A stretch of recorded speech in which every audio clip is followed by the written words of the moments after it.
going to work with Itajimi clamp resist. There will be 4 segments to our filming: the basics, variations and inventions, silk scouring with clamp resist, and then carved clamp resist. I hope you will enjoy these films and get lots of good ideas.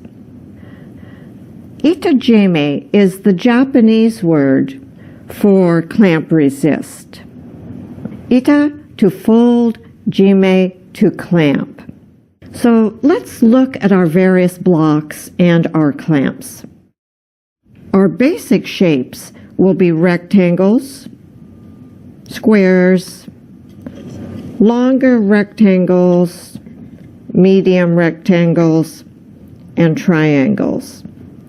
In Japan, they actually put little nails in various spots on the block and wrap it very tightly with string to secure your clamped bundle of fabric. You could also have notches put into the wood, but I have found that they break off and snap after a period of time. So the tried and true is a C-clamp. And these come in various sizes and shapes and depth. So this is a good strong one for larger blocks. Here's one little kind of medium. And then if you're doing very small pieces, you can get little small C-clamps.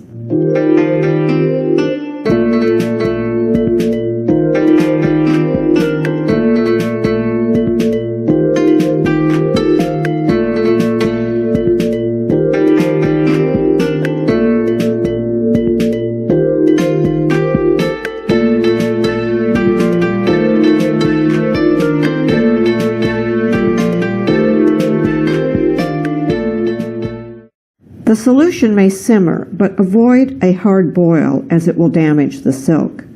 I find that 20 to 30 minutes is sufficient depending on the fabric used. When it's finished, rinse in Synthrapol. If you aren't going to dye it, give it a final rinse in warm water and a linol vinegar. I think you can see the difference quite clearly. The off-white still has the Saracen. That's where the clamp prevented the scouring from going through the fabric. And where it is lustrous and shiny and light reflective and white, that's where the alkali took away the Saracen. The white on white is very beautiful in itself, and I think very subtle. So you could really stop after the first step.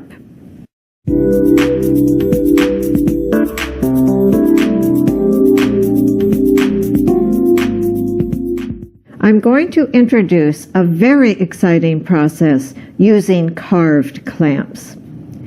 Carved clamps have a fascinating history and go back thousands of years. Many of the folk traditions had been almost extinct, except in China, and we will talk about China. Fortunately, there is revived interest both in Japan and in China. So let's talk about this history. I've worked primarily with my blocks cut with the stripes. I like the kind of challenge you get when you have a limitation. And the stripes could be very boring, but even something as simple as offsetting the block on the diagonal creates the mirror image on the finished piece, which can be very nice, even as simple as it is. This is a scoured organza, and then it is put into walnut dye. And the walnut, of course, gravitates to the Saracen, giving the contrast between the design and the background.